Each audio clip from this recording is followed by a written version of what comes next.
Բարև ձեզ սիրելի ռադիոլսողներ, հանրային ռադիոյի եթերում բարձր գրականություն նախագծի հերթական հաղորդումն է, ես Արքմենիկ Նիկողոսյանն եմ։ Գաղտնիք չէ, որ վերջին տարիներին զարգացող տեխնոլոգիաների հետ մեկտեղ զարգացել են նաև տեղեկատվամիջոցները, որոնք բախվում են ամենատարբեր խնդիրների, որոնցից թերևս ամենակարևորն ու առաջնահերթը հենց լեզուն է, հայոց լեզուն։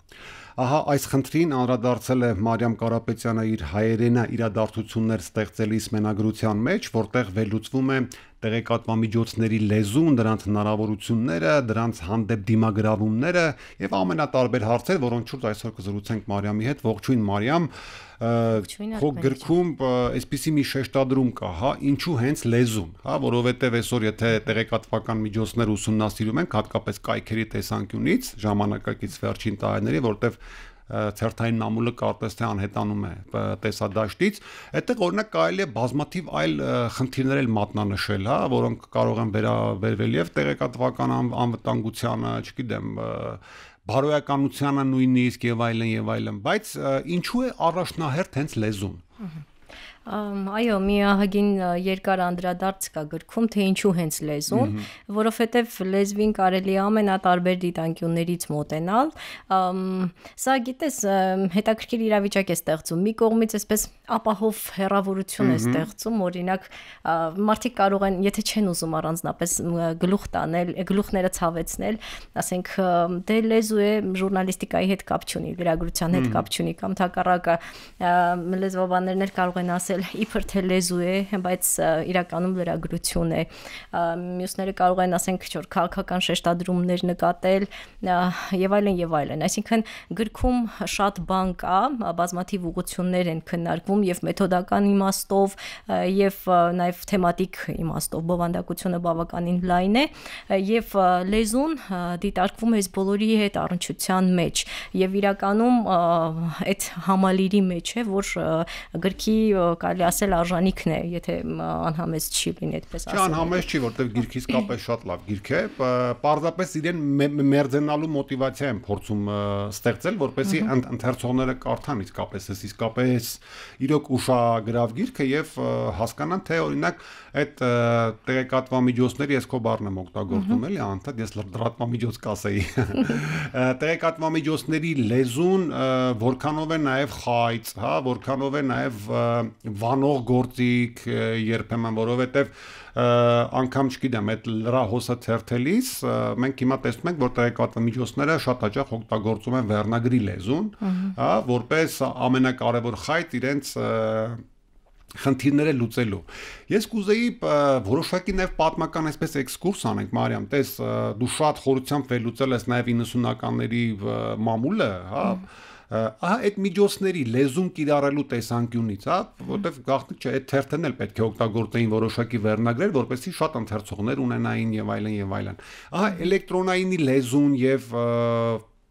թերթայինի լեզուն այդ առումով տարբերվում է։ Ինձ ուրախացրեց քո հարցը, որովհետև առիթ տվեց ասելու մի բան, որը հենց նոր հիշեցի, դա այն միտքն է, որ մի իրավիճակում, երբ որ օրինակ հայաստանյան մամուլն էր 90-ականների սկզբում, կարելի այստեղ մի մեջբերում անել, որ դիսկուրսը փորձում էր հնարավորինս քիչ ստել։ Դա հիմա օգտագործեցի մի տեսաբանի բան, ձևակերպում, բայց շատ բնորոշ է հայկական իրադրությանը, որովհետև երբ որ այսպես առաջնային նպատակը գաղափարականությունն է եւ ոչ թե օրինակ շուկայական ինքնասպառումը, այսպես կարելի ասել, իսկապես դիսկուրսը փորձում է հնարավորինս քիչ ստել, բայց հետագա տարիներին, երբ որ այսպես լրագրությունը դառնում է մասնագիտություն, երբ որ առևտրային տարբեր բնագավառները դառնում են մասնագիտական բնագավառներ, զուգահեռաբար գնում է լեզվի գործիքայնացում շատ եւ հենց որ լեզուն գործիքի է վերածվում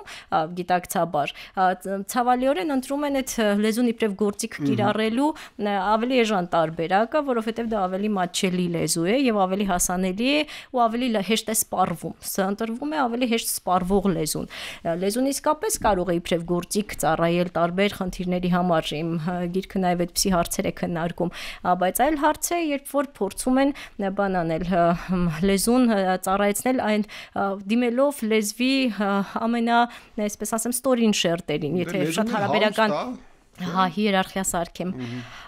Հարուստ է, բայց այդ հարստության քանի տոկոսն է օգտագործում։ Ինձ օրինակ միշտ այնքան վրթովեցնում է այն հանգամանքը, որ մեկ էլ տեսնում եմ անգլերենում, երբ որ կարդում ես անգլերեն տեքստ, ինչքան հոմանիշ են օգտագործում մի բառի համար, եւ այդ բառերը լրիվ բնական են հնչում, առանց որևէ սեթևեթանքի, բայց մեր բառերը մնացել են, այո, մեր բառերը մնացել են բառարաններում քնած եւ բարձրապես չեն կիրառվում, բայց գիրքը միևնույնն է դրա մասին էլ չէ ըստ էության։ Գիրքը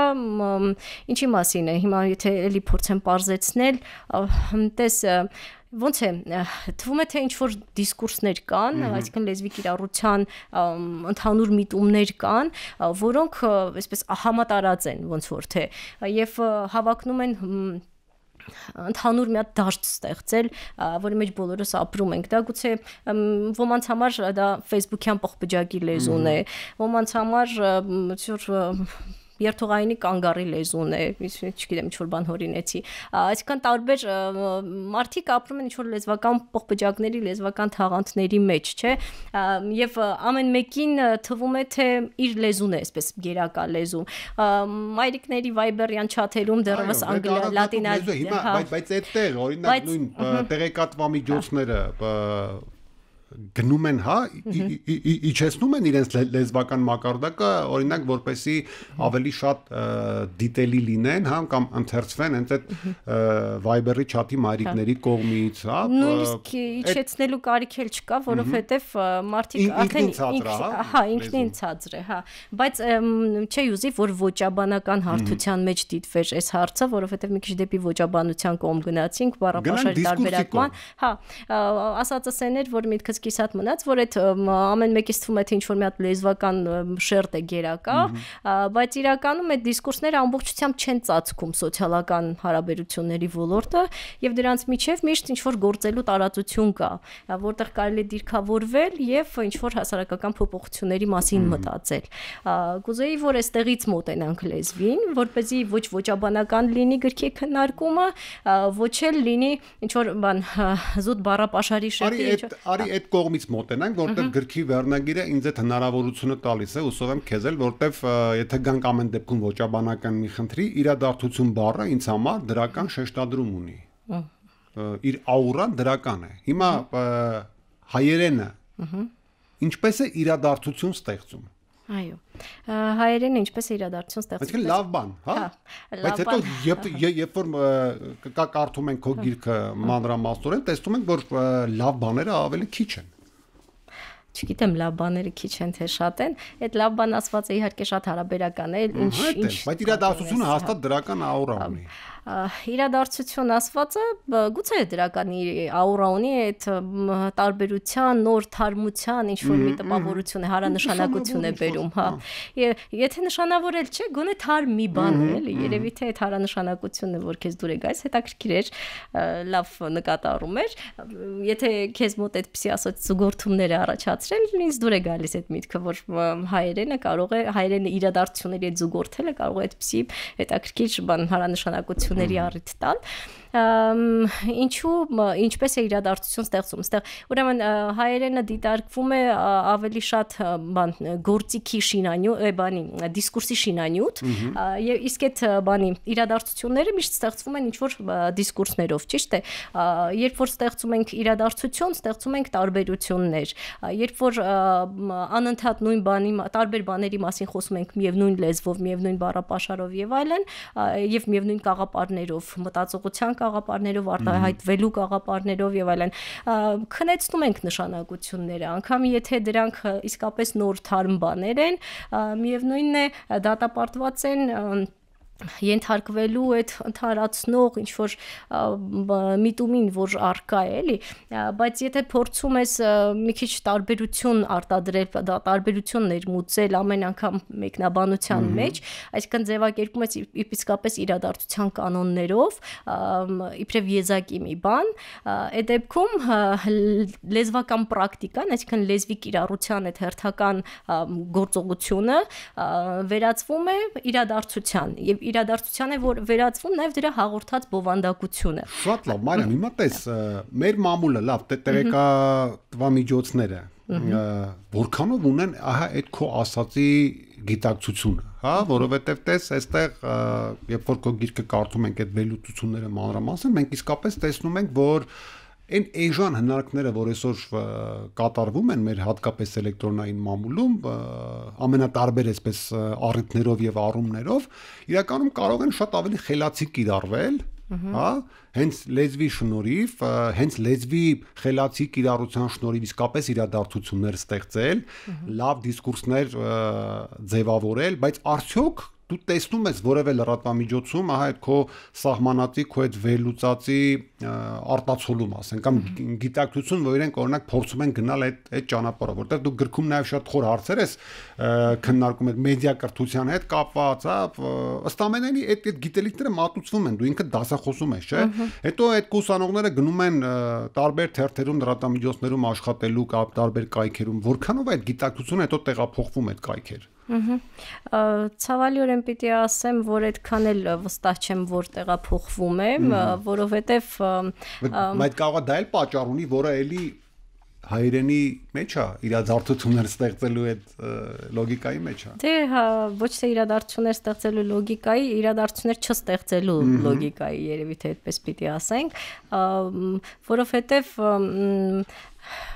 եզակի բովանդակությունների պակաս ունի, տարբերվող սոցիալական փորձառությունների պակաս ունի մեր եթերի բովանդակությունը։ Հիմնականում նույն դիրքից ենք խոսում, ինչ էլ որ ասում ենք, հաճախ լինում է նույն դիրքից, կամ բան ենք անում, այսպես պիտի վերարտադրենք ինչ որ սոցիալական կարգ, կամ էլ մեր նույնիսկ տարբերվելու ճիքերն են իրար նմանվում, կարելի է այսպես ասել։ Բայց հա, տարբերվելու ճիքերն են իրար նմանվում, բայց եթե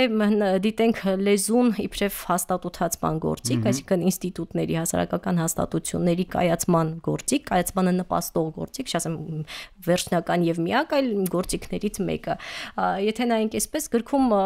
անդրադարձ կա օրինակ տեղեկատվամիջոցների ինքնաբնութագրումներին, ինչպես են իրենց ինքնաբնութագրում։ Այստեղ մի դիտարկում կար, օրինակ հետքի հետ կապված, ինչպես է ինքը տարիների, ինչպես է լրատվամիջոցը տարիների ընթացքում հղկում իր ինքնաբնութագրումը, հավանաբար հղում անելով նաև իր անցած ճանապարհին հաստատութացման եւ դաշտում իր խաղացած դերին։ Այսինքն բան կա, քիչ-քիչ փորձի կապիտալացում է ստացվում եւ այն լրատվամիջոցները, որոնք ջանում են ազնիվ շուկայական դիրք ունենալ գոնե։ Հնարավոր է դա։ Ազնիվ շուկայական դիրք ասելով ինչ նկատի ունեմ, տես բնականաբար շուկան գործում է վաճառքի տրամաբանությամբ, բայց ինչպես անես, արհեստավարժության հարցն է գալիս, էլի, երբեմն գիրքը նաև այդ հարցերին է անդրադառնում, եթե դու գիրքի հարցադրումները շատ բազմազան են, ես ուզում եմ որսալ մեկ ու կոնկրետ բան, որ խոսենք դրա շուրջ։ Օրինակ, ինչպես անել, որ լեզուն իսկապես ծառայի լավ շուկայավարությանը, նույնիսկ այս հարցը կա, չէ՞։ Ուրեմն, եթե դիտարկում ենք ազնիվ շուկայավարության կանոնները, այսպես ասեմ, սա նշանակում է հստակ հասկանալ քո շուկայական դիրքը, նպատակը, վաճառքի նպատակը, հասկանալ, որ դու տեղեկատվական ապրանք ես վաճառում, եւ այնպես մտածել, որ կարողանաս կիրառել նաեւ լեզվի զարգացումը ի նպաստ քեզ։ Հնարավոր է սա թե չէ։ Ինչպես անել, որ ենթադրենք ոչ թե էժան ինչ որ դիսկուրսներ հրապարակնետվեն որպես շուկայի համար առավել հարմար գործիք, այլ հրապարակում հայտնվեն ավելի բաներ, այսպես պիտանի հասարակական հարաբերությունների կայունացման զարգացման տեսակետից առավել պիտանի բաներ, այսպես դիսկուրսներ։ Օրինակ, այստեղ դիտարկվում է մշակութային լրագրության չվաճառվող տեղեկատվական ապրանքի, չէ՞։ Հարցած դրան էր գալու Մարիամ։ Այդ դեպքում այդ շուկայականը կարծես թե դուրս է թռչելու ասպարեզից եւ փորձնել ցույց է տալիս, գոնե այն ինչքանով ես հետեւել եմ մեր մամուլին, նրանք ովքեր գնում են այդ քո ասած ճանապարհով, շատ կարճ ժամանակ անց փակվում են, ընդհանրապես գոյություն շարունակել չեն կարողանում եւ շարունակում են նրանք, որոնք турք են տալիս են ամենավատ բաներին, հենց այդ շուկայականությանը եւ այդ շարունակումի ճանապարհին ոտնատակ տալիս նախ եւ առաջ լեզուն, առանց մտածելու որ դիսկուրսները դրանից ծնվում, առանց մտածելու որ իրադարձությունները դրանից ծնվում։ Հա, կա այդպիսի բան անպայման, բայց տես օրինակ դու քո հաղորդումներում բավականին ինքնատիպ ես, չէ՞, բավականին։ Այո։ Եվ երբ որ խոսում են դրսում, օրինակ ժուրնալիստիկայի ֆակուլտետի դասերին, եթե ես ասեմ գրականագետ, մշակույթի մեկնաբան, Արքմենիկ Նիկողոսյանին կհիշեն, բայց հա, իսկապես ֆինանսավորման կարիքը միշտ խնդրեմ առաջացնում է հաստատ, բայց ամեն դեպքում ինչ որ մի դրական բան կա, էլի, փոփոխություն նկատելի է, որ դու անում ես եւ մի քանի հոգի բուն TV-ն անում է, ընդհանրենք, հա, այնքան շատ դիտում միևնույն է չի ունենա, ինչքան որ միևնույն է, չգիտեմ, ինչ որ մեկի տեսահոլովակը ենթադրենք, հա, կա այդպիսի բան, բայց մշակույթը այդքան շատ վաճառվող ապրանք չէ, բայց կարելի է հարաբերական վաճառքի բաների ցուցանիշների աճի մասին մտածել, էլի, ինչպես անել, որ կիրառել կոմերցիոն խայծեր, առևտրային խայծեր, չխաթարելով այդ ոլորտի տրամաբանությունը։ Կարելի է արդյոք կիրառել բաներ այսպես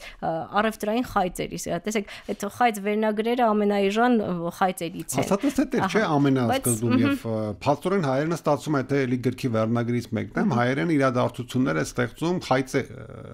նպաստելով խայծերին, էլի ամենատարբեր ըստ էության։ Ես շատ լավ ըմբռնել եմ քո գրքի խորքը եւ այլն, բայց այն բոլոր տեխնոլոգիաները, որ դու բերում ես, այն բոլոր են կարևոր ընդհանրացումները, որ դու անում ես, այսօր ցավոք, չգիտեմ, գիտակցաբար թե անգիտակցաբար ավելի շատ ծառայեցվում են լեզվի իջեցման միջոցով, լեզվի իջեցման, այսինքն պրոցեսները կատարվում են, բայց դրանից լեզուն չի շահում կոպիտ ասած, հա, եւ այն իդեալական պրոֆեսիոնալ բաները, որ դու մատնանշում ես, ցավոք դրանք չեն տեղ գտնում, բայց այստեղ էլ մի ցավոք ասեմ, արդյունքը նույնն է։ Կա այդպիսի բան անպայման, բայց չպետք է մոռանալ, որ ինչքան էլ որ ինչպես սկզբում ասացի մեր զրույցի, այդուամենայնիվ այդ երևույթները ինչքան էլ համատարած են, դրանց արանքներում միշտ տեղեր կան, որտեղ կարող են դիրքավորվել սոցիալական գործոնները։ Հիմա այս գիրքը կարող է լինել մի հերթական քայլ, որը չնայած էլի 1000-ից մի հոգի դե հերթական ասացի, որ հուսալով որ շարունակություն կլինի եւ նաեւ տեսնում եմ ինչ որ միտումներ վերջին տարիներին մեր հասարակության մեջ բավականին լավ գրքեր են ստեղծվում, դա չի կարող դատարկ տեղից լինել, դա նշանակում է ինչ որ շարժում կա, եթե անգամ տեսեք սկզբում այդ բանը խանդավառությունը, ինտելեկտուալ խանդավառությունը եւ այլն ուղղակի համընկնում է շուկայի շահի հետ, օրինակ դրամաշնորհային ֆինանսավորման հետ եւ այլն, միևնույնն է այդ որակ է ստեղծում քիչ կուտակվելով, ինքը ունենում է նաեւ լիքը բազմաթիվ բացասական հետևանքներ, բայց հարակից դրական հետևանքներ եւս ունենում է եւ սոցիալական փոփոխություն այդպես կուտակային գործընթաց է քիչ, եթե էվոլյուցիոնիստ լինենք, կնկատենք, որ քիչ ինչ որ փոփոխություններ, տեղաշարժեր այդուամենայնիվ լինում են մեր հասարակության մեջ, բազմաթիվ թեմաներ, որոնցով պարզապես աներևակայելի էր խոսելը եւ ոչ ոք չէր հասկանա, ենթադրենք, եթե խոսեիր էլ կամ ինչ որ հիմա արդեն ընկալելի են։ Այսինքն որ խոսենք, գրենք, ինչ որ մի բան կփոխվի, այո։ Մարիամ, այդ դեպքում գործառնականության տեսանկյունից, էլի որպես ամփոփում մեր զրույցի, ինչ ես կարծում, քո գիրքը հայաստանյան քանի տեղեկատվամիջոց է հիմա կարդում։ Չեմ կարծում, որ տեղեկատվամիջոցը կարդում է։ Տեղեկատվամիջոց ասված է մի քիչ շատ այսպես ճոխացի։ Լավ, լրատվամիջոցները ինչ որ կայքեր, հա, որոնք միտված են ավելի լավը լինելու, ավելի։ Դե լրատվամիջոցը չի կարդա, լրատվամիջոցը մի մարդ չի որ կարդա, լրատվամիջոցը մարդկանց շահերի, հետաքրքրությունների ամբողջություն է, եւ պետք էլ չի որ այսպեսի համատարած հետաքրքրություններ երևակայենք, որովհետեւ այդպես կկորչի գրքի հիմնական եւ առանցքային բաներից մեկը, որ հա կրկնում եմ տարբեր արտադրությունը եւ նաեւ կուզեի որ մենք խոսենք մի բանի մասին, վերագրելու անհրաժեշտության պրակտիկաներ ստեղծել։ Ինչ է նշանակում վերագրելու, որտեղ մեր հասարակության մեջ ինչու է որ միշտ մնում ենք բանում, այսպես միշտ քննադատում ենք անձանց, բայց երևույթները մնում են։ Ինչու, որովհետև մենք այդ վերագրելու պրակտիկաները չենք զարգացրել։ Երբ որ ենթադրենք ինչ-որ մի բան այնքան ինքնատիպ կլինի, որ կկարողանանք, որ դրա մասին խոսելիս անպայման կարիք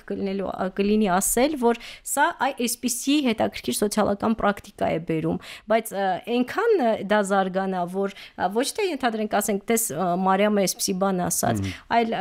Մարիամի մտքերը վերագրենք կոնկրետ այդ գաղափարին, օրինակ, ասենք ոչ թե սա Մարիամի միտքն է, այլ սա բանի հասարակության կառուցվածքները այսպես ավելի շոշափելի դարձնելու, հաստատութացնելու այդ գործընթացի մասին է սա, ենթադրենք անմիջապես հղում անենք գաղափարին եւ անմիջապես հղում անենք բանին,